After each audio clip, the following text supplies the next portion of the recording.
ജനസമക്ഷത്തിലേക്ക് എല്ലാ പ്രേക്ഷകർക്കും സ്വാഗതം. നമ്മളിപ്പോൾ ഉള്ളത് കതിരൂർ പഞ്ചായത്തിലാണ്. കതിരൂർ പഞ്ചായത്തിലെ LDF പ്രതിനിധി ശ്രീ സുരേഷ് ബാബു പുത്തലത്താണ് ഇപ്പോൾ നമ്മളോടൊപ്പം ഉള്ളത്. നമസ്കാരം. നമസ്കാരം. പറയും. അവസാന ലാപ്പിലാണ് തെരഞ്ഞെടുപ്പിൻ്റെ പ്രവർത്തനങ്ങളൊക്കെ എങ്ങനെ? അതെ. എങ്ങനെയാണ് പ്രചരണ പ്രവർത്തനങ്ങളൊക്കെ പുരോഗമിക്കുന്നത്? പ്രചരണ പ്രവർത്തനങ്ങളെല്ലാം നമ്മൾ വളരെ ആവേശപൂർവ്വം നമ്മളെ എല്ലാ ആളുകളും രംഗത്തിറങ്ങിക്കൊണ്ടുള്ള പ്രവർത്തനമാണ് നടന്നുകൊണ്ടിരിക്കുന്നത്. എല്ലാ വാർഡുകളിലും 20 വാർഡുകളിലും നല്ല പ്രചരണം, വിവിധ സ്ക്വാഡുകൾ രംഗത്തിറങ്ങി പ്രവർത്തിക്കുന്നുണ്ട്. മറ്റ് തരത്തിലുള്ള പ്രചരണ പ്രവർത്തനങ്ങൾ വളരെ സജീവമായിട്ട് തന്നെ എല്ലാ വാർഡുകളിലും നടന്നുകൊണ്ടിരിക്കുന്നത്. വർഷങ്ങളായി LDF തന്നെ ഭരിക്കുന്ന ഒരു പഞ്ചായത്താണ്. അതെ. ഇത്തവണ 18-ൽ 2 വാർഡ് കൂടി 20 വാർഡിലേക്ക് 20 വാർഡ് ഇപ്പം മുഴുവൻ വാർഡും പിടിക്കാനുള്ള പ്രവർത്തനങ്ങളാണ് ഇപ്പം നടക്കുന്നത്. കഴിഞ്ഞ 25 വർഷമായിട്ട് ഇടതുപക്ഷം മാത്രമേ പഞ്ചായത്തിൽ ജയിച്ചു വന്നിട്ടുള്ളൂ. കഴിഞ്ഞ തവണ നമ്മൾ 18 വാർഡാണ് ഉണ്ടായിരുന്നത്. ഇത്തവണ 20 വാർഡുണ്ട്. 20 വാർഡുകളും LDF ജയിക്കും. അതിനാവശ്യമായ എല്ലാ അനുകൂലാവസ്ഥയും ഇപ്പോൾ കതിരൂർ പഞ്ചായത്തിലുണ്ട്. ജനങ്ങൾ പൊതുവെ വളരെ താല്പര്യപൂർവ്വം തന്നെയാണ് ഇടതുപക്ഷത്തിൻ്റെ സ്ഥാനാർത്ഥികളെ സ്വീകരിച്ചു കഴിഞ്ഞിട്ടുള്ളത്. എങ്ങനെയാണ് നമ്മുടെ ഇപ്പോൾ അവതരിപ്പിച്ചിട്ടുള്ള സ്ഥാനാർത്ഥി പട്ടികയുടെ പ്രത്യേകതകൾ? സ്ഥാനാർത്ഥി പട്ടിക നമ്മൾ എല്ലാ സാമൂഹ്യ വിഭാഗത്തിൽപ്പെട്ട ആളുകൾ ഉൾപ്പെടുത്തിക്കൊണ്ടാണ് സ്ഥാനാർത്ഥി പട്ടിക തയ്യാറാക്കിയിട്ടുള്ളത്. അതിൽ പരിചയമുള്ള നിലവിൽ പഞ്ചായത്ത് മെമ്പർമാരായിട്ട് പ്രവർത്തിച്ച ആളുകൾ അതിലുണ്ട്. അതിൻ്റെ എക്സ്പീരിയൻസ് നമുക്ക് ഉപയോഗപ്പെടുത്താൻ വേണ്ടി പറ്റും. പിന്നെ തൊഴിലാളി വിഭാഗത്തിൽ നിന്നുള്ള ആളുകളുണ്ട്, യുവജനങ്ങളുണ്ട്. അങ്ങനെ എല്ലാ മേഖലയും പരിഗണിച്ചുകൊണ്ടാണ് നമ്മൾ സ്ഥാനാർത്ഥി പട്ടിക ഉണ്ടാക്കിയിട്ടുള്ളത്.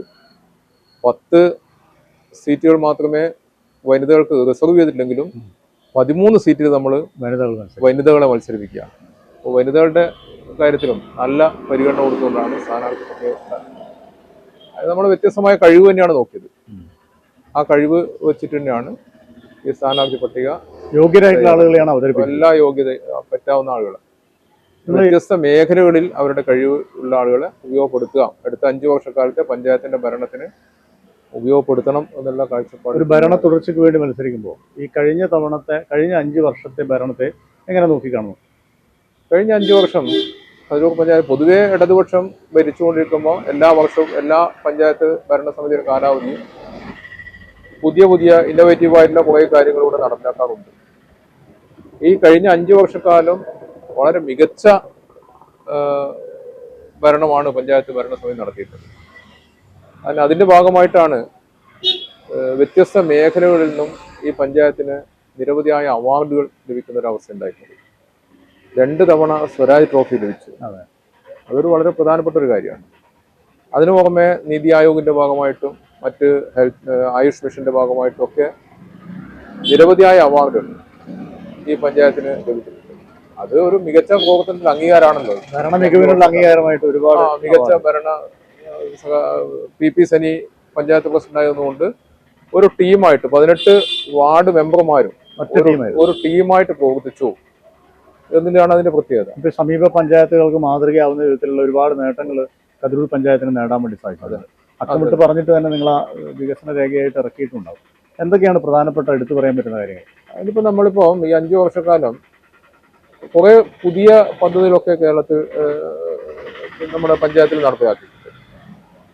അതിലിപ്പോ ഒരു പ്രധാന കാര്യം, കേരളത്തിൽ ഇടതുപക്ഷ ജനാധിപത്യ മുന്നണി ഗവൺമെന്റ് ഒരു കാഴ്ചപ്പാട്. ആ കാഴ്ചപ്പാട് ഏറ്റവും പ്രയാസപ്പെടുന്ന ആളുകളെ ചേർത്ത് പിടിച്ചുകൊണ്ട് അവർക്ക് ഏറ്റവും കൂടുതൽ സഹായം എത്തിക്കുക എന്നുള്ളതാണ്. അതോടൊപ്പം ഒരു സുസ്ഥിര വികസനം ഉറപ്പുവരുത്തുക എന്നതാണ്.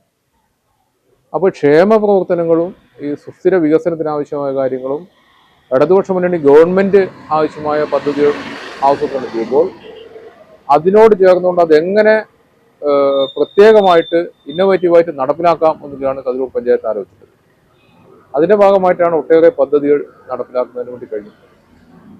ഇപ്പോൾ പഞ്ചായത്ത് നടപ്പിലാക്കിയിട്ടുള്ള സ്ത്രീ സുരക്ഷയായിട്ട് ബന്ധപ്പെട്ടുകൊണ്ടുള്ള വിവിധ പരിപാടികൾ, നേരത്തെ വന്നിട്ടുള്ള ബ്രൈവ് എന്ന് പറഞ്ഞിട്ടൊരു പരിപാടി ഉണ്ടായിരുന്നു. അതിന്റെ തുടർച്ചയായിട്ട് സ്ത്രീകൾക്കുള്ള സ്വയം രക്ഷയും അവരുടെ പരിസ്ഥിതിയുമായിട്ട് ബന്ധപ്പെട്ട കാര്യങ്ങൾ, സ്ത്രീകൾക്ക് വേണ്ടി മാത്രമായിട്ട് അവർക്കൊരു ജിംനേഷ്യം, ഒരുപക്ഷെ fitness centre, gymnasium fitness centre വലിയൊരു ചൂടുവെപ്പായിരുന്നു പഞ്ചായത്ത്. എനിക്ക് തോന്നുന്നു പഞ്ചായത്തുകളുടെ കൂട്ടത്തിൽ വേറെ എവിടെയെങ്കിലും അങ്ങനെ ഉണ്ട്, നല്ല ശ്രദ്ധയിലില്ല. അതുപോലെ തന്നെയാണ് ഇവിടെ MLA ഫണ്ട് ഉപയോഗിച്ചുകൊണ്ട് ഇവിടെ നടത്തിയ ഒരു ഓപ്പൺ ജിംനേഷ്യം, കതിരൂർ സ്കൂളിന്റെ ഗ്രൗണ്ടിൽ ആരംഭിച്ച ഓപ്പൺ ജിംനേഷ്യം, അതും പഞ്ചായത്തുകളുടെ സ്കൂൾ ഗ്രൗണ്ടിലുള്ളത്, സ്കൂൾ ഗ്രൗണ്ടിൽ, അതും ഒരു പിന്നെ പൊതുജനങ്ങൾക്കെല്ലാം ഉപയോഗിക്കാൻ പറ്റുന്ന ഉപയോഗിക്കാം. പിന്നെ നമ്മുടെ കാർഷിക മേഖലയിൽ ഒട്ടേറെ കാര്യങ്ങൾ ഈ പഞ്ചായത്ത് ചെയ്തിട്ടുണ്ട്. കാർഷിക മേഖലയെ സംരക്ഷിക്കുന്നതിന് വേണ്ടിയും കാർഷിക മേഖല പ്രതിപക്ഷം ഇത് ഇടപെട്ട് സംസാരിക്കുന്നില്ല. ഈ പ്രതിപക്ഷത്തിന്റെ രണ്ട് വിഭാഗത്തിൽപ്പെട്ട UDF ആയാലും BJP ആയാലും ഉന്നയിക്കുന്ന ഒരു പ്രധാന കാര്യം എന്താണെന്ന് വെച്ച് കഴിഞ്ഞാൽ, ഈ കതിരൂർ പഞ്ചായത്തിനെ സംബന്ധിച്ചൊരു കാർഷിക മേഖലയിൽ വലിയ പ്രാധാന്യമുള്ളൊരു പഞ്ചായത്താണ്. ആ മേഖലകളിൽ പഞ്ചായത്ത് ഭരണസമിതിക്ക് വേണ്ടത്ര ഇടപെടൽ നടത്താൻ പറ്റിയിട്ടില്ല എന്നുള്ളൊരു ആരോപണം അവർ ഉന്നയിക്കുന്നത്. അപ്പോൾ അതിനെക്കുറിച്ച് എന്താണ് പറയാനുള്ളത്? അത് ഒന്ന്, അവർ ഈ കാര്യങ്ങൾ മനസ്സിലാക്കാത്തതുകൊണ്ടാണ്. ഒന്ന്, പഞ്ചായത്തിന്റെ വികസന പ്രവർത്തനങ്ങളിൽ അവരെല്ലാവരും കൂടെ ചേർന്ന് സഹകരിക്കുന്ന ഒരു അവസ്ഥ പലപ്പോഴും ഉണ്ടായിട്ടില്ല. അതുകൊണ്ട് തന്നെ അവർക്ക് പലപ്പോഴും ഈ കാര്യങ്ങൾ മനസ്സിലാക്കാൻ വേണ്ടി പറ്റും. നടപ്പിലാക്കിയ കാര്യങ്ങൾ അവർക്ക് മനസ്സിലാക്കാൻ പറ്റാത്തതുകൊണ്ടായിരിക്കും. ഇപ്പം പുണ്യമേഖലയുമായിട്ട് ബന്ധപ്പെട്ട് പുണ്യമേഖലയിലാണ് കതിരൂർ പഞ്ചായത്തിന്റെ പ്രധാനപ്പെട്ട കാർഷിക മേഖല എന്ന് പറയുന്നത് പുണ്യമേഖലയാണ്. അവിടെ ബന്ധപ്പെട്ടുകൊണ്ട് ഒട്ടേറെ കാര്യങ്ങൾ ചെയ്തിട്ടുണ്ട്. അതുപോലെ തന്നെ ഇങ്ങ് കതിരൂരായാലും പുല്ലൂരായാലും ഒക്കെ തന്നെ തരിശ് മേഖല കൃഷിയോഗ്യമാക്കുന്നതിന് വേണ്ടിയുള്ള പദ്ധതി കതിരൂർ പഞ്ചായത്ത് നടപ്പിലാക്കിയിട്ടുണ്ട്. എല്ലാ സ്ഥലത്തും വാഴ കൃഷി വ്യാപിക്കുന്നതിന് വേണ്ടി സൗജന്യമായിട്ട് വാഴക്കന്ന് കൃഷിക്കാർക്ക് കൊടുത്തിട്ടുണ്ട്. അതിനു പുറമെ ഏറ്റവും രുചികരമായിട്ടുള്ള പൊന്നൻ നേന്ത്രൻ ഭൗമസൂചികയിൽ ഉൾപ്പെടുന്നതിന് വേണ്ടിയുള്ള അതിന്റെ അവസാന ഘട്ടത്തിലാണ്. അത് ശ്രദ്ധേയമായി. അങ്ങനെ പൊന്നൻ നേന്ത്രനെ ഭൗമസൂചിയിലേക്ക് ഉൾപ്പെടുന്നതോടുകൂടി അതിനൊരു ആഗോള വിപണി തന്നെ ഉണ്ടാക്കാൻ വേണ്ടി പോവുകയാണ്. അതിനാവശ്യമായ കാര്യങ്ങൾ ചെയ്യുകയാണ്. കതിരൂർ പഞ്ചായത്തും കതിരൂരിലുള്ള സഹകരണ സ്ഥാപനങ്ങളും യോജിച്ചുകൊണ്ട് ഒരുപാട് കാർഷിക മേഖല പ്രവർത്തനങ്ങൾ നടത്തിയിട്ടുണ്ട്. പച്ചക്കറി വ്യാപിപ്പിക്കുന്നതിന് വേണ്ടി, പച്ചക്കറി എല്ലാ സ്ഥലത്തും ശീതകാല പച്ചക്കറിയും അതുപോലെ തന്നെ മഴക്കാല പച്ചക്കറിയും വ്യാപിക്കുന്നതിന് വേണ്ടി സൗജന്യമായിട്ട് വിത്തും അതുപോലെ തന്നെ വളവും അതുപോലെ തന്നെ നടീൽ വസ്തുക്കളും ഒക്കെ കൊടുത്തുകൊണ്ട് അത് വാർഡടിസ്ഥാനത്തിലുള്ള അയൽക്കൂട്ട സമിതികൾ മുഖേന അവരുടെ മേൽനോട്ടത്തിലൊക്കെ കാര്യങ്ങൾ നടപ്പിലാക്കുന്നതിന് വേണ്ടിയൊക്കെ ആ രീതിയിൽ കാര്യങ്ങൾ ചെയ്തിട്ടുണ്ട്. അതുപോലെ തന്നെയാണ് ഈ പറഞ്ഞ വാഴ. പിന്നെ പഞ്ചായത്തിലെല്ലാം ആവശ്യപ്പെട്ട വീട്ടുകാർക്ക് എല്ലാം മൺചട്ടിയിൽ പച്ചക്കറി തൈ വീടുകളിൽ എത്തിച്ചു കൊടുത്തിട്ടുണ്ട്. അത് ഒരു ചെറിയ പൈസ മാത്രം വാങ്ങിച്ചുകൊണ്ടാണ് അത് ചെയ്തിട്ടുള്ളത്. ആവശ്യപ്പെട്ടവർക്കെല്ലാം അതൊക്കെ ഫലം കണ്ടു. ഫലം കണ്ടിട്ടുണ്ട്. അത് ഒരു വലിയ അളവ്, കുറച്ചൊക്കെ പിന്നെ നശിച്ചുപോയിട്ടൊക്കെ ഉണ്ടാകും. പക്ഷെ അത് ഈ കൃഷിയെ പരിപോഷിപ്പിക്കുന്നതിന് വേണ്ടി ചെയ്തിട്ടുള്ള ഒരു നല്ല പ്രവർത്തനമാണ്. നന്നായിട്ട് തന്നെ അത് ഉപയോഗപ്പെടുത്തിയിട്ടാണ്. വീടുകളിൽ എത്തിച്ചു കൊടുക്കുകയാണ്. തൈ നട്ടുകൊണ്ട് വീടുകളിൽ എത്തിച്ചു കൊടുക്കുകയാണ്. അപ്പൊ അത് പരിരക്ഷിച്ചിട്ട് അവർക്ക് ആവശ്യമായ പച്ചക്കറി അവർക്ക് ഉണ്ടാക്കാൻ വേണ്ടി പറ്റും. ആ രീതിയിൽ കാര്യങ്ങൾ ചെയ്തിട്ടുണ്ട്. സമഗ്ര വികസനം ലക്ഷ്യമാക്കി തന്നെ കാർഷിക മേഖലയിൽ ഒരുപാട് കൃഷി വകുപ്പിനെ ഉപയോഗപ്പെടുത്തിക്കൊണ്ട് നമുക്കുണ്ടായിട്ടുള്ള ഇടക്കാലത്ത് കുറച്ചു കാലം ഈ കൃഷി ഓഫീസിലില്ലാത്ത ഒരു ചെറിയൊരു പ്രയാസം ഉണ്ടായിരുന്നു. പക്ഷെ എന്നാലും കാർഷിക കർമ്മസമിതിയും അതുപോലെ തന്നെ പഞ്ചായത്തും എല്ലാം കൂടി ചേർന്നുകൊണ്ട് ഈ കാർഷിക മേഖലയിൽ നല്ല ഇടപെടൽ തന്നെയാണ് നടത്തിയിട്ടുള്ളത്. അതിനൊന്നും വേറെ പ്രശ്നങ്ങളൊന്നുമില്ല. അതുപോലെ കതിരൂർ എന്ന് പറഞ്ഞ പ്രദേശത്തെ സംബന്ധിച്ച് സാംസ്കാരികമായും ഒരുപാട് പെരുമയുള്ള സ്ഥലമാണ്. അത് സംരക്ഷിക്കാൻ വേണ്ടി പഞ്ചായത്ത് ഒരുപാട് ഇടപെടൽ നടത്തുന്നു. ഏതൊക്കെ തരത്തിലുള്ള? കതിരൂര് പൊതുവെ അറിയപ്പെടുന്നത് ചിത്രകാരന്മാരുടെ ഗ്രാമം എന്നുള്ള നിലക്കാണ്. പ്രശസ്തരായ ഒട്ടേറെ ചിത്രകാരന്മാർ കതിരൂരിൽ ഉണ്ട്. നേരത്തെ ഉണ്ടായിട്ടുണ്ട്, ഇപ്പോഴും ഉണ്ട്. അതിൻ്റെ തുടർച്ചയായിട്ട് വളരെ യങ്സ്റ്റേഴ്സ് ആയിട്ടുള്ള ആളുകൾ ഉൾപ്പെടെ ചിത്രകലാരംഗത്ത് സജീവമായിട്ട് പ്രവർത്തിച്ചു വരുന്നു. ഒരുപക്ഷെ ഇന്ത്യയിലെ തന്നെ ഒരു ഗ്രാമപഞ്ചായത്തിന്റെ നേതൃത്വത്തിലുള്ള ഒരു ഗ്രാമീണ ആർട്ട് ഗാലറി കതിരൂർ പഞ്ചായത്ത് വലിയ സംഭവം തുടക്കം കൊടുത്തത്. ഇത് വേറെ ഇവിടെ ഉണ്ടായിട്ടില്ല. ഇപ്പോഴും ചിലപ്പോൾ മറ്റു സ്ഥലത്തുണ്ടാവുക. ഒരുപക്ഷെ പഞ്ചായത്തിന്റെ നേതൃത്വത്തിൽ ഒരു ആർട്ട് ഗാലറി എന്ന് പറയുന്നത് കതിരൂരിന്റെ മാത്രം, അത് മാത്രമല്ല എല്ലാ സൗകര്യങ്ങളുള്ള പിന്നെ ഒരു ആർട്ട് ഗാലറിയായിട്ട് മാറ്റിയിട്ടുണ്ട്. ആ ആർട്ട് ഗാലറി ഇപ്പോൾ ഒരു പ്രത്യേകത എന്ന് വെച്ചാൽ തുടർച്ചയായിട്ട് ഒരു ദിവസം പോലും ഇടവില്ലാതെ ഗ്യാപ്പില്ലാതെ തുടർച്ചയായിട്ട് അവിടെ എക്സിബിഷൻ നടന്നുകൊണ്ടിരിക്കുകയാണ്. വ്യത്യസ്തമായ തരത്തിലുള്ള എക്സിബിഷൻ തുടർച്ചയായിട്ട് ഒരാഴ്ചയും 10 ദിവസവും ഒക്കെ ആയിട്ട് എക്സിബിഷൻ നടന്നുകൊണ്ടിരിക്കുകയാണ്. ഇടതടവില്ല. അതുപോലെ ആണ് അതിൻ്റെ നേതൃത്വത്തിൽ നടത്തി വരുന്ന പഞ്ചായത്തിന്റെ നേതൃത്വത്തിൽ കേരളത്തിലെ വിവിധ ഭാഗങ്ങളിലെ ചിത്രകാരന്മാരെ പങ്കെടുപ്പിച്ചുകൊണ്ട് ചിത്രകലാ ക്യാമ്പ് നിരവധി തവണയാണ് നടത്തിയിട്ടുള്ളത്. പുല്യോട് കുറുമ്പക്കാവിന്റെ കഴിഞ്ഞ അവിടെയുള്ള ഒരു പ്രത്യേക അന്തരീക്ഷത്തിൽ വെച്ചുകൊണ്ട് തുടർച്ചയായിട്ട് പലതവണ. അത് പഞ്ചായത്തിന്റെ ലക്ഷ്യം കതിരൂർ പഞ്ചായത്തിൽ ഒരു വീട്ടിൽ ഒരു ചിത്രം എന്നുള്ള ലക്ഷ്യം പൂർത്തീകരിക്കുന്നതിന് വേണ്ടിയാണ് ഈ ചിത്രങ്ങൾ ഇങ്ങനെ ഉണ്ടായിക്കൊണ്ടിരിക്കുന്നത്. അതിൽ കേരളത്തിന്റെ എല്ലാ ഭാഗത്തുനിന്നുള്ള ചിത്രകാരന്മാരും ക്യാമ്പ് ചെയ്തുകൊണ്ട് 1, 2, 3 ദിവസത്തെ ക്യാമ്പ് നടത്തിക്കൊണ്ട് വരുന്നുണ്ട്. പിന്നെ ഈ സാംസ്കാരിക സ്ഥാപനങ്ങളെ ഉൾപ്പെടെ ബന്ധപ്പെടുത്തിക്കൊണ്ടുള്ള സാംസ്കാരിക പരിപാടികൾ വളരെ ഭംഗിയായിട്ട് വ്യത്യസ്ത രീതിയിൽ പഞ്ചായത്ത് ഈ ചുമർചിത്ര ഗ്രാമം ഒരു പദ്ധതി, നേരത്തെ ചുമർചിത്ര ഗ്രാമം എന്നുള്ളത് ഒരു വലിയൊരു കൺസെപ്റ്റായിരുന്നത്. അതിൻ്റെ ഭാഗമായിട്ടാണ് നമ്മളെ കതിരൂർ പഞ്ചായത്തിലുള്ള എല്ലാ സാംസ്കാരിക സ്ഥാപനങ്ങളും സ്കൂളുകളും ക്ഷേത്രങ്ങളും ഇതിൻ്റെ ഒക്കെ ചുമരിൽ നിന്ന് പോയി കഴിഞ്ഞാൽ ഒരു ചുമർചിത്രമെങ്കിലും ഉണ്ടാവും എല്ലാ സ്ഥാപനങ്ങളും. അത് ഈ ഭരണസമിതിയുടെ മുമ്പെയാണ് നടപ്പിലാക്കിയത്. അതിൻ്റെ ഒരു തുടർച്ച ഇപ്പോഴും നടന്നുകൊണ്ട് ഇപ്പോൾ കതിരൂർ സൂര്യനാരായണ ക്ഷേത്രവുമായിട്ട് ബന്ധപ്പെട്ടുകൊണ്ട് ഒരു വലിയ, ഒരുപക്ഷെ ഇന്ത്യയിലെ തന്നെ ഏറ്റവും വലിയ ചുമർചിത്രം, ഏറ്റവും നീളം കൂടിയ ചുമർചിത്രം അവിടെ പണി പൂർത്തിയായി വരികയാണ്. അതൊരു വലിയൊരു ഭാഗം പൂർത്തീകരിച്ചു കഴിഞ്ഞു. സൂര്യാംശു എന്ന് പറഞ്ഞു, അതൊരു വലിയ പ്രൊജക്റ്റാണ്. ആ സൂര്യനാരായണ ക്ഷേത്രത്തെ ബന്ധപ്പെടുത്തിക്കൊണ്ട് സൂര്യനാരായണ ക്ഷേത്രം, അതിൻ്റെ ക്ഷേത്രത്തിൻ്റെ ചിറ, അതിൻ്റെ പരിസരങ്ങൾ എല്ലാം കൂടി ചേർത്തുകൊണ്ട് ഒരു വലിയൊരു ടൂറിസം ഡെസ്റ്റിനേഷൻ ആക്കിയത് മാറ്റുന്നതിന് വേണ്ടി ഒരു ശ്രദ്ധയും കൂടി പഞ്ചായത്ത് നടത്തി വരുന്നു. അതുമാത്രമല്ല, ടൂറിസം ഇന്ന് കേരളത്തിൻ്റെ ഏറ്റവും പ്രധാനപ്പെട്ട ഒരു ഭാഗമായിട്ട് മാറുകയാണ്. നമുക്ക് മറ്റ് മേഖലകളിൽ നിന്ന് വ്യത്യസ്തമായിട്ട് ഒട്ടേറെ ആൾക്ക് തൊഴിൽ കൊടുക്കുന്നതിന് വേണ്ടിയും അതുപോലെ നമ്മുടെ സംസ്ഥാനത്ത് തന്നെ വികസനത്തിന് ഉപയോഗപ്പെട്ട് പറ്റുന്നതാണ് ടൂറിസം. അപ്പോൾ കതിരൂരിലത് ഒന്ന് പൊന്നം ഏഴരക്കണ്ടം, അതുപോലെ കതിരൂർ സൂര്യനാരായണ ക്ഷേത്രം, അതുപോലെ പയ്യമ്പള്ളി ചന്തുവിൻ്റെ ആരൂഢം, ഇതെല്ലാം കൂടി ചേർത്തുകൊണ്ട് ഒരു വലിയ ടൂറിസം കോറിഡോർ തന്നെ ഉണ്ടാക്കുന്നതിനുള്ള ശ്രമത്തിലാണ് പഞ്ചായത്ത് ഉള്ളത്. ഇപ്പോൾ പൊന്നം ഏഴരക്കണ്ടം എന്ന് പറയുന്നത് ആഗോളതലത്തിൽ തന്നെ ഒരു ബ്രാൻഡഡ് ആയിട്ട് മാറിയിട്ടുണ്ട്. കുംഭം 3 നടക്കുന്ന പൊന്നത്തങ്കം, അത് ഇന്ന് എല്ലാ സ്ഥലത്തും ആളുകൾ പുറത്തുനിന്ന്, കേരളത്തിന് പുറത്തുനിന്നും വിദേശത്തുള്ള ആളുകൾ ഉൾപ്പെടെ അതിൻ്റെ കാര്യങ്ങൾ താല്പര്യമെടുത്തുകൊണ്ട് അപ്പോഴേക്കും നാട്ടിലേക്ക് ഈ പുണ്യത്തങ്കം കാണുന്നതിന് വേണ്ടി വരികയാണ്. പുണ്യത്തങ്കം എന്ന് പറഞ്ഞാൽ കളരി അഭ്യാസം മാത്രമല്ല അവിടെ നടത്തുന്നത്. അവിടെ കേരളത്തിലെയും കേരളത്തിന് പുറത്തുള്ളയും വ്യത്യസ്ത മേഖലയിലുള്ള സാംസ്കാരിക കലാ മേഖലയിൽ പോകുന്ന ആളുടെ പരിപാടികൾ അവതരിപ്പിക്കുകയാണ്.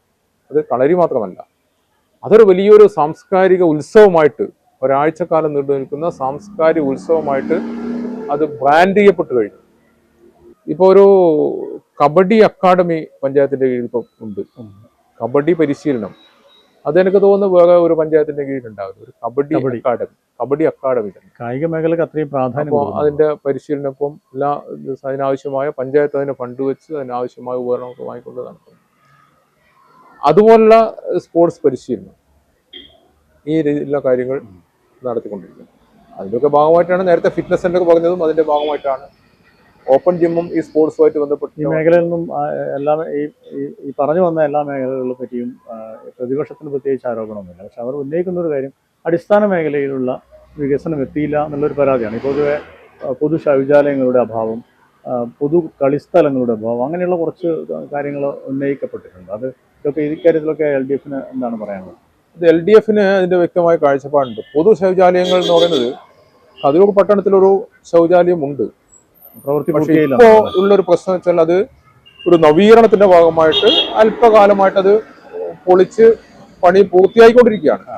അപ്പോൾ സ്വാഭാവികമായിട്ടും ഒരു സാധനം അത് നവീകരിക്കുമ്പോൾ കുറച്ചു കാലം ആ സ്ഥലം മറ്റൊരു സ്ഥലത്ത് സ്ഥാപിക്കാൻ പറ്റില്ല. അതിൻ്റെതായ ഒരു പ്രശ്നം കുറച്ച് ആയിട്ട് അതിന്റെ പണി പൂർത്തിയാകുന്ന ഒരു പ്രയാസം കതിരൂർ പട്ടണത്തിലുണ്ട്.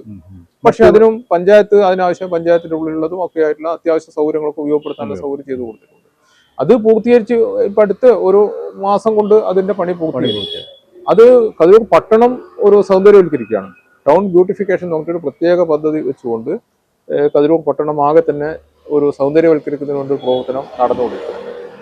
അതിന്റെ കൂടെ പഞ്ചായത്ത് ലക്ഷ്യം വെച്ചിരുന്നത് പഞ്ചായത്തിന്റെ 3 or 4 കേന്ദ്രങ്ങളിൽ പൊതു ശൗചാലയങ്ങൾ നിർമ്മിക്കണം എന്നുള്ളതാണ്. അതിന്റെ പ്രൊജക്റ്റും ഒക്കെ ഉണ്ടാക്കിയിരുന്നു. പക്ഷെ ഒന്ന് ഇതിന്റെ പൊതുസ്ഥലത്ത് നിർമ്മിക്കാൻ ചെല്ലുമ്പോൾ അതിന്റെ സാങ്കേതികമായ ചില പ്രശ്നങ്ങൾ, സ്ഥലത്തിന്റെ കാര്യങ്ങൾ, ചില സ്ഥലങ്ങളിൽ ചെന്നപ്പോൾ അതിന്റെ പരിസരവാസികൾ അതിന് വലിയ എതിർപ്പ് പ്രകടിപ്പിക്കുകയാണ്.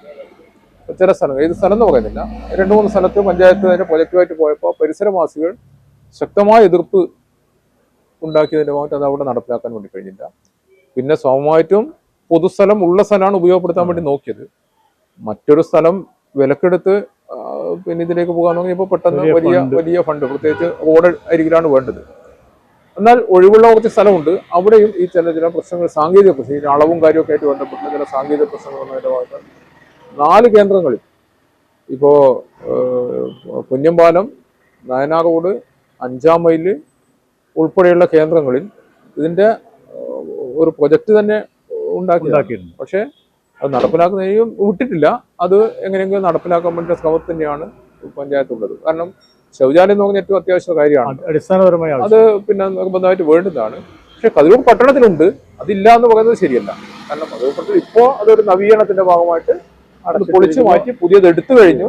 അതിന്റെ പ്ലാസ്റ്റിംഗ് ഉൾപ്പെടെയുള്ള കാര്യങ്ങൾ നടന്നു കഴിഞ്ഞു. ഇനി അവസാനത്തെ പ്ലംബിങ്ങും അതുപോലുള്ള കാര്യങ്ങളൊക്കെ പൂർത്തീകരിക്കാനേ ഉള്ളൂ. അത് പെട്ടെന്ന് തന്നെ അതിന്റെ കാര്യങ്ങൾ നടത്തി. ഈ പൊതുജനത്തിന്റെ അടിസ്ഥാനപരമായ ആവശ്യങ്ങളായ വെള്ളം, വെളിച്ചം, ഭക്ഷണം, പാർപ്പിടം, ഇത്തരം കാര്യങ്ങളിലൊക്കെ പഞ്ചായത്തിന്റെ ഇടപെടൽ ഏത് രീതിയിലാണ്?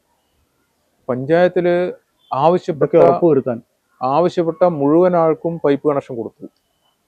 ആവശ്യപ്പെട്ട മുഴുവൻ ആൾക്കും കുടിവെള്ളത്തിന്റെ ജൽജീവൻ മിഷൻ ഉൾപ്പെടുത്തിയിട്ട് പദ്ധതി പൂർത്തിയായോ പദ്ധതി? അത് പൂർത്തിയായി, എല്ലാ സ്ഥലത്തും വെള്ളമെത്തി. ആവശ്യപ്പെട്ട മുഴുവൻ ആൾക്കും കൊടുത്തിട്ടുണ്ട്. ചിലപ്പോൾ ഇനി ആവശ്യപ്പെടുന്നവർക്ക് കൊടുക്കാനുള്ള കാര്യങ്ങൾ നേരത്തെ പിന്നെ തന്നെ അതിന്റെ കാര്യങ്ങൾ പൂർത്തീകരിച്ച് കൊടുക്കുന്നവർ തന്നെയാണ്. കുടിവെള്ളത്തിന്റെ കാര്യത്തിൽ ഇപ്പോൾ നേരത്തെ ചില മേഖലകളിൽ നമുക്ക് കുടിവെള്ളം കിട്ടാത്ത, ഈ വേനൽക്കാലത്ത് കുടിവെള്ളം കിട്ടാത്തൊരു പ്രശ്നം ഉണ്ടായിരുന്നു, ചില കുന്നിന്റെ മേലെ ഒക്കെ ആയിട്ട്. അപ്പോൾ അവിടങ്ങളിലൊക്കെ ഇപ്പോൾ പൈപ്പ് കണക്ഷൻ എത്തി, വെള്ളത്തിന് വേറെ പ്രശ്നങ്ങളൊന്നും ഇപ്പോൾ ഇല്ല. പിന്നെ അതുപോലെ ഈ ലൈഫ് മിഷനുമായി ബന്ധപ്പെട്ടിട്ട് എപ്പോഴും ആരോപണം വരുന്നത് ഈ എതിർ പാർട്ടിക്കാർക്ക് അനുവദിക്കുന്നില്ല, അല്ലെങ്കിൽ പരാതിയില്ലാത്ത രീതിയിൽ അത് കൈകാര്യം ചെയ്യാൻ പറ്റിയോ? ലൈഫ് മിഷനെ പറ്റി ഒരു പരാതിയും ആർക്കും ഉന്നയിക്കാൻ പറ്റില്ല. കാരണം തികച്ചും ഏറ്റവും സുതാര്യമായിട്ടുള്ള സെലക്ഷനായിട്ട് ഒരു രാഷ്ട്രീയ പരിഗണനയും അല്ലെങ്കിൽ മറ്റേതെങ്കിലും രീതിയിലുള്ള പരിഗണനയും നമ്മൾ ലൈഫ് മിഷൻ മാത്രമല്ല, ഗുണഭോക്താക്കളെ തിരഞ്ഞെടുക്കുന്ന കാര്യത്തിൽ കക്ഷി രാഷ്ട്രീയത്തിന്റെ ഒരു പരിഗണനയും പഞ്ചായത്ത് കൊടുക്കാറില്ല. കതിരൂർ പഞ്ചായത്തിൽ പ്രതിപക്ഷം ഇല്ല എങ്കിൽ പോലും ഏതൊരു രാഷ്ട്രീയ പാർട്ടിക്കാരനും ന്യായമായ ആവശ്യമായിട്ട് വന്നു കഴിഞ്ഞാൽ അതിൽ കക്ഷി രാഷ്ട്രീയ പരിഗണന കൂടാതെ നിർവഹിച്ചു കൊടുക്കാൻ പറ്റുന്നതെല്ലാം പഞ്ചായത്ത് ഭരണസമിതി അംഗങ്ങളും പഞ്ചായത്ത് നിർവഹിച്ചു കൊടുക്കുന്നുണ്ട്. അതിന് മറ്റൊരു പരിഗണന കൊടുക്കാറില്ല. ഇപ്പോൾ ലൈഫിന്റെ കാര്യമായിട്ട് ലൈഫിന്റെ 135ഓളം വീടുകൾ സെലക്ട് ചെയ്തെല്ലാം ആ രീതിയിലാണ്. ഇപ്പം വീടുകൾ ഒട്ടേറെ പൂർത്തീകരിച്ച് കൊടുത്തല്ലോ. അതിന് പുറമെ നമ്മൾ കുറെ പിന്നെ വീടുകൾ റിപ്പയർ ചെയ്ത് മേൽക്കൂര മാറ്റലും അതുമൊക്കെ ആയിട്ട് റിപ്പയർ ഉൾപ്പെടെ ആവശ്യമായ ഇനിയും കുറച്ച് വീട് പൂർത്തീകരിക്കാനുണ്ട്. അത് പിന്നെ ഇപ്പം ചിലത് പണി നടന്നു കൊടുക്കുന്നുണ്ട്, ചിലത് സ്ഥലം കിട്ടാത്തതിന്റെ ഭാഗമായിട്ട് മാറ്റി വെച്ചിട്ടുണ്ട്. അങ്ങനെയൊക്കെ കുറച്ച് ബാക്കിയുണ്ടെങ്കിലും അർഹരായ മുഴുവൻ ആളുകളെയും ഉൾപ്പെടുത്തിയ ലിസ്റ്റും അതിന്റെ പ്രവർത്തനമൊക്കെ പൂർത്തീകരിച്ച് കൊടുക്കുകയാണ്. കുടിവെള്ളത്തിന്റെ കാര്യത്തിൽ ഇതാണ്. വൈദ്യുതി എല്ലാ മേഖലയിലും വൈദ്യുതി എത്തി എന്ന് പറയുമ്പോൾ തന്നെ നേരത്തെ ഉള്ളതിന് വ്യത്യസ്തമായിട്ട് ഈ കാലാവധിയിൽ ഒട്ടേറെ സ്ഥലങ്ങളിൽ സ്ട്രീറ്റ് ലൈറ്റിന്റെ ലൈന് വരിച്ചുകൊണ്ട് പുതിയ സ്ട്രീറ്റ് ലൈറ്റ് കിട്ടുന്നുണ്ട്. ഇനി കുറച്ച് ബാക്കിയുണ്ട്, എല്ലാം പൂർത്തീകരിച്ചെന്ന് പറയുന്നില്ല, പക്ഷെ കുറച്ച് ബാക്കിയുണ്ട്. അതിനും പഞ്ചായത്ത് കാര്യങ്ങൾ ആലോചിച്ച് അടുത്ത ഒരു ഘട്ടത്തിൽ നമ്മളെ ഇപ്പോൾ ഉള്ള മാനിഫെസ്റ്റോയിൽ അത് വ്യക്തമായിട്ട് പറഞ്ഞിട്ടുണ്ട്. അടുത്ത 5 വർഷത്തേക്കുള്ള മാനിഫെസ്റ്റോയിൽ കൃത്യമായിട്ട് പറഞ്ഞിട്ടുണ്ട്. അതിന്റെ നമ്മുടെ ആവശ്യമായ രീതിയിൽ തെരുവുവിളക്കുകൾ ഇല്ലാത്ത മേഖലകൾ ഏതാണെന്നോ അത് കണ്ടെത്തി അവിടത്തേക്ക് ആവശ്യമായ തെരുവുകൾക്ക് ലൈന് വലിച്ച് കുറച്ച് ബാധ്യതയുണ്ട്. ലൈന് വലിച്ചുകൊണ്ട് തന്നെ അത് പൂർത്തീകരിക്കും. പഞ്ചായത്തിൽ തന്നെ മുൻകാലത്തുള്ള പദ്ധതി പ്രകാരം 1,00,000 വീട് കോളനികളൊക്കെ പണിത് കൊടുത്തിട്ടുണ്ടായിരുന്നു. 1,00,000 വീട് കോളനികളുണ്ട്. അതൊക്കെ തീരെ ശോചനീയാവസ്ഥയിലായിട്ടുണ്ടായിരുന്നു എന്നുള്ള ഒരു റിപ്പോർട്ടൊക്കെ ഉണ്ട്. 1,00,000 വീട് കോളനികൾ എന്താ അതിന്റെ അവസ്ഥ? 1,00,000 വീട് കോളനികൾ നേരത്തെ കുറെ ശോചനീയമായിരുന്നു. അപ്പൊ അതിന്റെ നേരത്തെ നമ്മുടെ ചിലത് ഒരു 3 കേന്ദ്രങ്ങളിൽ ഈ ഇരട്ട വീടുകളുണ്ട് എന്ന് പറഞ്ഞാൽ പഴയ ഏറ്റവും ആദ്യത്തെ മുന്നേയുള്ള പദ്ധതിയാണ്. ഏറ്റവും ആദ്യത്തെ 1,00,000 വീട് എന്ന് പറയുന്ന ഒരു ചുമരിന്റെ 2 ഭാഗത്തും ആണല്ലോ ഇതുള്ളത്. അപ്പൊ അത് ഒറ്റ വീടാക്കുന്നതിന് വേണ്ടി ഒരു പദ്ധതി പഞ്ചായത്ത് തയ്യാറാക്കി. അങ്ങനെ തയ്യാറാക്കിയതിന്റെ കുറെ വീടുകൾ അത് പൊളിച്ച് ഒറ്റ വീടുകളാക്കി മാറ്റി. ചിലത് 2 പേര് സമ്മതിച്ചാലേ നടക്കുള്ളൂ. അപ്പോൾ ചിലത് എന്തെങ്കിലും അസൗകര്യങ്ങൾ പറഞ്ഞ് അത് ഒരു വിഭാഗം തയ്യാറാതിരിക്കും. അതിന്റെ ഭാഗത്ത് കുറച്ച് നീണ്ടുപോയിട്ടുണ്ടെങ്കിലും എല്ലാ വീടും ഈ 1,00,000 വീടിന്റെ ഭാഗമായിട്ടുള്ള നേരത്തെയുള്ള എല്ലാ ഇരട്ട വീടുകളും ഒറ്റ വീട് ഒരു കുടുംബത്തിന് തനിച്ച് സെപ്പറേറ്റ് വീടാക്കി മാറ്റുന്നതിന് വേണ്ടിയാണ് പഞ്ചായത്ത് പ്രൊജക്ട് ഉണ്ടാക്കിയിട്ടുള്ളത്. അതിൽ കുറേ വീടുകൾ ഇപ്പോൾ ലൈഫിന്റെ ഭാഗമായിട്ട് പൂർത്തീകരിച്ചു കഴിഞ്ഞു. ചിലത് ഓൺഗോയിങ് പ്രൊജക്റ്റായിട്ട് നടപ്പിലാക്കിയാണ്. മറ്റ് സ്ഥലങ്ങളിലുള്ള ഇരട്ട വീടല്ലാത്തതുണ്ട്, കുറച്ച് 5 സെന്റ് 4 സെന്റ് കോളനിയുള്ള വീടുകളും അതും ചില സ്ഥലങ്ങളിലൊക്കെ അത് പിന്നെ ആവശ്യമായ റിപ്പയർ നടത്തിക്കൊണ്ട് വീട് പുതിയ പ്രശ്നങ്ങൾക്കൊക്കെ പൂർണ്ണമായും പരിഹാരം കണ്ടു അല്ലെ? പ്രശ്നങ്ങൾ നമുക്ക് പൂർണ്ണമായും നമ്മൾ ഒരിക്കലും അവകാശപ്പെടില്ല. ഇനിയും പ്രശ്നങ്ങൾ ഉണ്ടാവുമല്ലോ. എല്ലാ പ്രശ്നവും കൂടെ പരിഹരിച്ചു, എല്ലാം അവസാനിപ്പിച്ചു എന്ന് നമുക്ക് പറയാൻ വേണ്ടി കഴിയില്ല. ഇനിയും പ്രശ്നങ്ങൾ ഉണ്ടാവും. പക്ഷെ നിലവിൽ ശ്രദ്ധയിൽ വന്ന പ്രശ്നങ്ങളെല്ലാം പരിഹരിക്കാൻ ആവശ്യമായ പദ്ധതികൾ നമ്മൾ ഉണ്ടാക്കിയിട്ടുണ്ട്. ആ പദ്ധതികൾ ഒട്ടേറെ പൂർത്തീകരിച്ചിട്ടുണ്ട്. ചിലത് ഓൺഗോയിങ് ആയിട്ട് ഇങ്ങനെ നടന്നുകൊണ്ടിരിക്കുന്നുണ്ട്. അത് തുടരണം എന്നുള്ളത് തന്നെയാണ് നമ്മൾ കാണുന്നത്. അപ്പൊ ഇനിയിപ്പോ മുന്നോട്ടുള്ള ഇനി വരുന്ന 5 വർഷം, ഈ 5 വർഷത്തെ വികസന കാഴ്ചപ്പാടുകൾ, ഇത്തരം കാര്യങ്ങൾ പൂർത്തിയാക്കാനുണ്ടാവും ഒരുപാട് കാര്യങ്ങൾ. അതുപോലെ എന്താണ് പുതിയതായി ജനങ്ങൾക്ക് മുന്നിലേക്ക് വെക്കാനുള്ള കാഴ്ചപ്പാട്? ജനങ്ങളെ മുമ്പിലേക്ക് വെക്കില്ല, നമ്മളൊരു സുസ്ഥിര വികസനം തന്നെയാണ് ലക്ഷ്യം വെക്കുന്നത്. ആ സുസ്ഥിര വികസനം ലക്ഷ്യം വെക്കുമ്പോൾ അതിനാവശ്യമായ കാര്യങ്ങൾ പഞ്ചായത്തിന്റെ പരിധിയിൽ നിന്നുകൊണ്ട് ചെയ്യാൻ പറ്റുന്ന കാര്യങ്ങളാണ് ചെയ്യുക. പഞ്ചായത്തിന്റെ പരിധിയിൽ എന്ന് പറഞ്ഞാൽ ഗ്രാമപഞ്ചായത്തിന്റെ പ്രവർത്തനമുണ്ട്, ബ്ലോക്ക് പഞ്ചായത്തിന്റെ പദ്ധതിയുണ്ട്, ജില്ലാ പഞ്ചായത്തിന്റെ പദ്ധതിയുണ്ട്. അതോടൊപ്പം സർക്കാർ പദ്ധതികളെ എങ്ങനെ നമ്മുടെ പഞ്ചായത്തിൽ ഉപയോഗപ്പെടുത്താം എന്നാണ്. ഇപ്പം നമ്മൾ എല്ലാ സർക്കാർ സ്കൂളുകൾക്കെല്ലാം ആവശ്യമായ കെട്ടിടങ്ങളും കാര്യങ്ങളൊക്കെ ഈ അളവിൽ അത് ചിലത് കിഫ്ബി ഫണ്ടാണ്, ചിലത് MLA ഫണ്ടാണ്. പിന്നെ അതുപോലുള്ള ഫണ്ടുകൾ ഉപയോഗിച്ചിട്ട് ഈ കാര്യങ്ങളൊക്കെ ചെയ്തിട്ടുണ്ട്. കൂടാതെ MLA MP ഫണ്ടൊക്കെ നമുക്ക് പഞ്ചായത്തിലേക്ക് ഉപയോഗിക്കാം. MP ഫണ്ട് വളരെ അപൂർവമായിട്ട് കിട്ടാറുള്ളൂ, എന്നാലും കിട്ടിയില്ല എന്ന് പറയുന്നില്ല, വളരെ അപൂർവമായിട്ട് MP ഫണ്ട് കിട്ടാറുള്ളൂ. പക്ഷെ MLA ഫണ്ട് ഇതൊക്കെ പഞ്ചായത്തിന്റെ വികസനത്തിന് വേണ്ടി ഉപയോഗിക്കാൻ പറ്റുന്ന സംഭവമാണ്. പഞ്ചായത്ത് കൂടി വെക്കുന്ന പ്രൊജക്ട് കൂടി പരിഗണിച്ചുകൊണ്ടാണ് MLA ഫണ്ടൊക്കെ നമുക്ക് കിട്ടിയിട്ടുള്ളത്. ഇപ്പോൾ Kathiroor government higher secondary school ഇപ്പോൾ ഒരു പദ്ധതി, ഒരു 2 കോടി രൂപയുടെ കെട്ടിട നിർമ്മാണത്തിന്റെ പണി ഇപ്പോൾ അതിന്റെ ടെൻഡർ കഴിഞ്ഞിട്ടുണ്ട്. ചുണ്ടങ്ങാപ്പൊയിൽ ഗവൺമെന്റ് ഹയർ സെക്കൻഡറി സ്കൂളിൽ അവിടെയും പുതിയൊരു കെട്ടിടത്തിന്റെ ഈ കാലയളവിൽ കുറെ കെട്ടിടങ്ങൾ ഇവിടെ കൂടെ എടുത്തിട്ടുണ്ട്. അതോടുകൂടി കെട്ടിടത്തിന്റെ ആവശ്യങ്ങൾ ഏകദേശം പരിഗണിക്കപ്പെടും. ഇപ്പം പുലിയോട് ഗവൺമെന്റ് LP സ്കൂളിൽ വലിയ സൗകര്യപ്രദമായ കെട്ടിടം എടുത്തിട്ടുണ്ട്. ഈ സ്കൂളുകളാണ് നമ്മുടെ ഗവൺമെന്റ് സ്കൂൾ എന്നാണ് പറയേണ്ടത്. പിന്നെയുള്ള കതിരൂർ ഗവൺമെന്റ് UP സ്കൂളുണ്ട്. അതിന് ഭാവിയിൽ ഒരു സ്വന്തം സ്ഥലം കണ്ടെത്തി, അതിന് സ്വന്തം സ്ഥലവും കെട്ടിടവും ഇല്ല. അപ്പൊ അതിന് ഭാവിയിൽ ഒരു സ്ഥലം കണ്ടെത്തി ആ UP സ്കൂൾ സ്വന്തം കെട്ടിടത്തിലേക്ക് മാറ്റുന്ന താല്പര്യമാണ് പഞ്ചായത്തിനെ സംബന്ധിച്ചിടത്തോളം ഉള്ളത്. അത് പിന്നെ ആവശ്യമായ കാര്യങ്ങൾ ചെയ്തു. ബാക്കി എല്ലാ ഗവൺമെന്റ് സ്കൂളും സ്വയം പര്യാപ്തതയിലേക്ക് എത്തുന്നതിന് വേണ്ടിയുള്ള കാര്യങ്ങളൊക്കെ ഇപ്പോൾ ചെയ്ത് പൂർത്തീകരിച്ച് വരികയാണ്. അതുപോലെ ക്ഷേമ പ്രവർത്തനങ്ങൾ, പഞ്ചായത്തിൽ ക്ഷേമ പെൻഷന് വേണ്ടി അപേക്ഷിക്കുന്ന മുഴുവൻ ആളുകളും സമയബന്ധിതമായിട്ട് പെൻഷൻ പാസ്സായി കൊടുക്കുക. അപേക്ഷ കിട്ടിക്കഴിഞ്ഞാൽ ഉടനെ അത് പരിശോധിച്ച് അതിന്റെ ക്ഷേമകാര്യ സ്റ്റാൻഡിംഗ് കമ്മിറ്റി പരിശോധിച്ച് അർഹരായിട്ടുള്ളതാണെങ്കിൽ ഉടനെ പാസ്സായി കൊടുക്കുക. ഒരു സമ്പൂർണ്ണ പെൻഷൻ ഗ്രാമം എന്നുള്ള നിലക്ക് തന്നെയാണ്. എന്ന് പറഞ്ഞാൽ അർഹതയുള്ള മുഴുവനാക്കും പെൻഷൻ കൊടുത്തുകൊണ്ട് ഒരു സമ്പൂർണ്ണ പെൻഷൻ സാധാരണക്കാരുടെ കൈത്താങ്ങാണ് ആ രീതിയിൽ ആണ് പോകുന്നത്. ഇപ്പൊ നമ്മള് ഗവൺമെന്റ് ഇപ്പം ഏറ്റവും വലിയ പ്രധാനപ്പെട്ട ഒരു പരിപാടിയായിരുന്നല്ലോ അതിദാരിദ്ര്യമുക്ത സംസ്ഥാനം എന്ന പ്രഖ്യാപിച്ചത്. അതിൽ നേരത്തെ തന്നെ കതിരൂർ ഗ്രാമപഞ്ചായത്ത് ആ പ്രഖ്യാപനം വന്ന ഉടനെ തന്നെ 2021 അതിന്റെ പ്രവർത്തനങ്ങൾ ആരംഭിച്ചപ്പോൾ തന്നെ അതിന്റെ സർവേ നടത്തി ആളുകളെ കണ്ടെത്തി. 38 കുടുംബങ്ങൾ ഉണ്ടായിരുന്നു. ഈ 38 കുടുംബങ്ങളെ സംരക്ഷിച്ചു. വീടെടുത്തു കൊടുത്തിട്ടുണ്ട്, വീടില്ലാത്ത ആൾക്ക് വീടെടുത്ത് കൊടുത്തിട്ടുണ്ട്. അതുപോലെ തന്നെ വീട് റിപ്പയർ ചെയ്ത് കൊടുക്കേണ്ടവർക്ക് റിപ്പയർ ചെയ്ത് കൊടുത്തിട്ടുണ്ട്, ഭക്ഷണം എത്തിക്കേണ്ടവർക്ക് ഭക്ഷണം കൊടുത്തിട്ടുണ്ട്, മരുന്ന് കൊടുത്തിട്ടുണ്ട്. അതുപോലെ തന്നെ വരുമാന മാർഗം ഉണ്ടാക്കേണ്ട ആളുകൾക്ക് അത് ഈ കുടുംബങ്ങളെ മുഴുവൻ സംരക്ഷിച്ചു. അത് കുറച്ചാളുകൾ മരണപ്പെട്ടു പോയിട്ടുണ്ട്. കുടുംബം എന്ന് പറയുന്നത് ഏകദേശം ഈ 38 കുടുംബങ്ങളെയും ശരിക്കും ആ ലിസ്റ്റിൽ നിന്നും വന്നിട്ടുണ്ടായിരുന്നു. നമുക്ക് 38 ആളുകളാണ് നമ്മൾ സർവേ നടത്തി കിട്ടിയത്. 38 കുടുംബങ്ങളാണ്.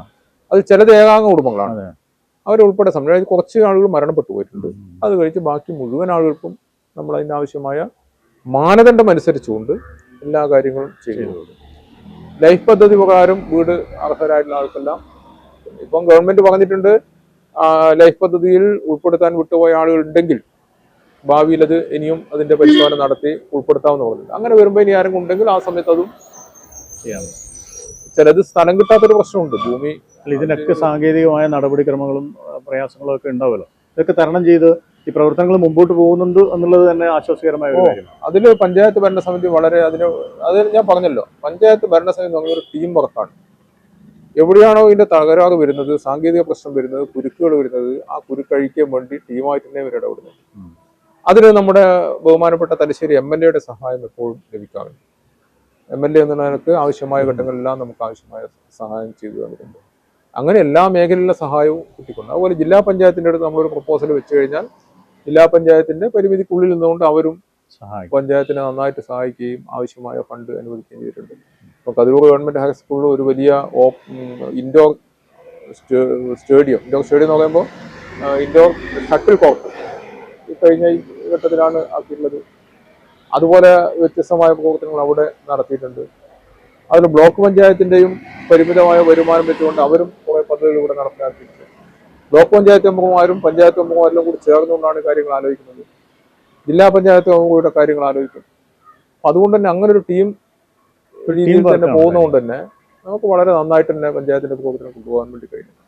ഇനിയും പരിഹരിക്കപ്പെടേണ്ട കുറെ പ്രശ്നങ്ങൾ ഉണ്ടാവാം. ആ പ്രശ്നം പരിഹരിക്കാൻ വേണ്ടി ഇപ്പോൾ നമ്മുടെ ഏറ്റവും കൂടുതൽ റോഡുള്ള ഒരു പഞ്ചായത്താണ്. ഒരുപാട് റോഡുകളുണ്ട്. അങ്ങനെ വരുമ്പോൾ റോഡുകളെല്ലാം ഈ കാലയളവിൽ നിരവധി റോഡുകൾ നമ്മൾ പുതുതായിട്ട് ടാർ ചെയ്ത് കഴിഞ്ഞു. പുതിയ റോഡുകൾ ഒരുപാട് ടാർ ചെയ്തു. അതുപോലെ തന്നെ പുതിയ റോഡുകൾ റീടാർ ചെയ്തു, റിപ്പയർ ചെയ്തു. എന്നാൽ ഇനിയും ഗ്രാമീണ റോഡുകൾ കുറച്ച് ബാക്കിയുണ്ട്. ആ ഗ്രാമീണ റോഡുകളും ഈ അടുത്ത 5 വർഷത്തിനുള്ളിൽ പൂർണ്ണമായിട്ടും അത് ആവശ്യമായ രീതിയിൽ ആധുനിക രീതിയിൽ ടാർ ചെയ്യണം. നമ്മളെ പ്രകടന പത്രികയിൽ അത് പറഞ്ഞിട്ടുണ്ട്. അടുത്ത 5 വർഷത്തെ പ്രകടനത്തിൽ പറഞ്ഞിട്ടുള്ളത് പഞ്ചായത്തിന്റെ പരിധിയിലുള്ള എല്ലാ ഗ്രാമീണ റോഡുകളും അതിന്റെ ഒരു മുൻഗണന നിശ്ചയിച്ചുകൊണ്ട് ഈ 5 വർഷത്തിനുള്ളിൽ അതിന്റെ പണി പൂർത്തിയാക്കാൻ വേണ്ടി. അതുപോലെ പ്രധാനപ്പെട്ട റോഡുകളെല്ലാം സംസ്ഥാന സർക്കാരിന്റെ അതുപോലെ തന്നെ സഹായത്തോടു കൂടി മെക്കാഡൻ ടാറിംഗ് ഉൾപ്പെടെ നടത്തി ഏറ്റവും ആധുനിക രീതിയിലുള്ള ഗതാഗത യോഗ്യമാക്കണം എന്നുള്ളതിലൊക്കെയാണ് നമ്മൾ കാണുന്നത്. പൂർത്തീകരിക്കേണ്ട കുറച്ച് പദ്ധതിയുണ്ട്, അത് പൂർത്തീകരിക്കണം. ഈ പറഞ്ഞ ടൂറിസമായിട്ട് ബന്ധപ്പെട്ട കാര്യങ്ങൾ നമുക്ക് പൂർത്തീകരിക്കേണ്ടതുണ്ട്. ഈ കാർഷിക മേഖല ഇന്നും കുറെ കൂടി പദ്ധതികൾ ആലോചിക്കുന്നുണ്ട്. നമ്മൾ അടുത്ത ഒരു 5 വർഷം കൊണ്ടൊരു പാലിന്റെ കാര്യത്തിൽ കതിരൂർ ഗ്രാമപഞ്ചായത്ത് ഒരു സ്വയം പര്യാപ്തയിൽ എത്തണം എന്നാണ് ആലോചിക്കുന്നത്. അത് വേണമെങ്കിൽ ഇപ്പോൾ ക്ഷീര കർഷകരൊക്കെ പലരും പിൻവാങ്ങിയിട്ടാണുള്ളത്. ക്ഷീര കാർഷിക മേഖലകളിൽ ആളുകൾ കുറവാണ്. അപ്പോൾ അതിനൊരു പ്രോത്സാഹനം കൊടുത്തുകൊണ്ട് ക്ഷീര കർഷക മേഖലയിൽ കുറെ കൂടി ആളുകളെ രംഗത്ത് കൊണ്ടുവരുന്നതിന് എന്ത് ചെയ്യാൻ വേണ്ടി പറ്റും?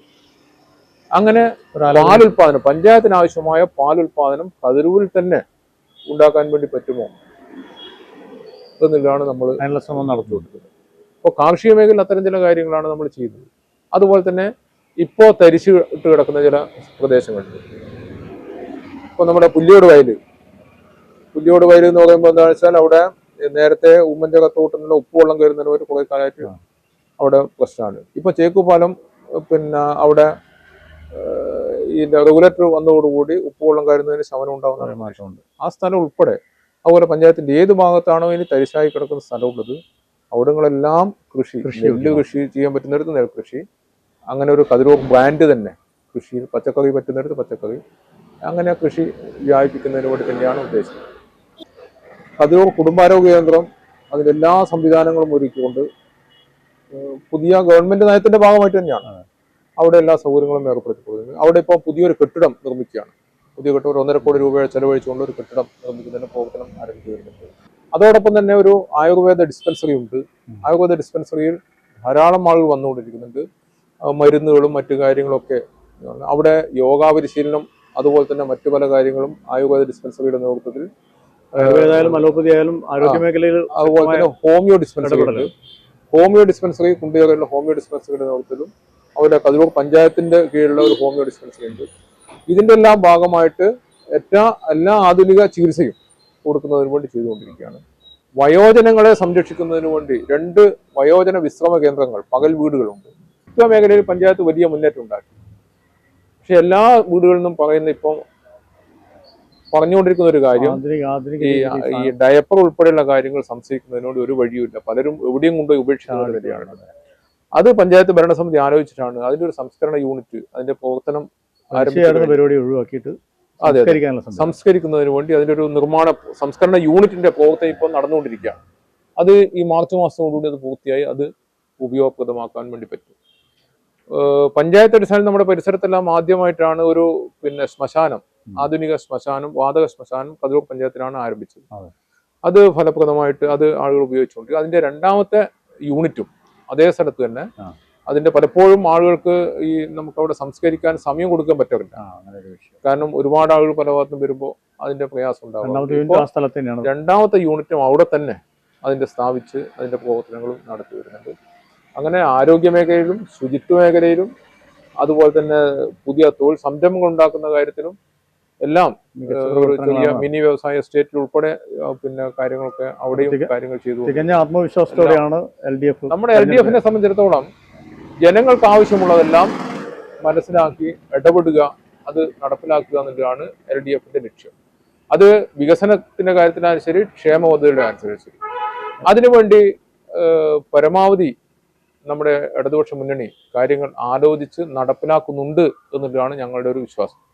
ഇനിയും അത് നടപ്പിലാക്കുന്നതിന് വേണ്ടി വലിയ ശ്രമം ഞങ്ങൾ നടത്തും. അതുകൊണ്ടാണ് അതിനുകൂടി ഉൾപ്പെടുന്ന രീതിയിൽ നമ്മളൊരു മാനിഫെസ്റ്റോ എന്ന് പറഞ്ഞാൽ തെരഞ്ഞെടുപ്പിൽ വെറുതെ ആളുകളുടെ മുമ്പിൽ അവതരിപ്പിക്കാനുള്ളതല്ല, നടപ്പിലാക്കാനുള്ളതാണ് എന്നാണ് ഞങ്ങൾ കാണുന്നത്.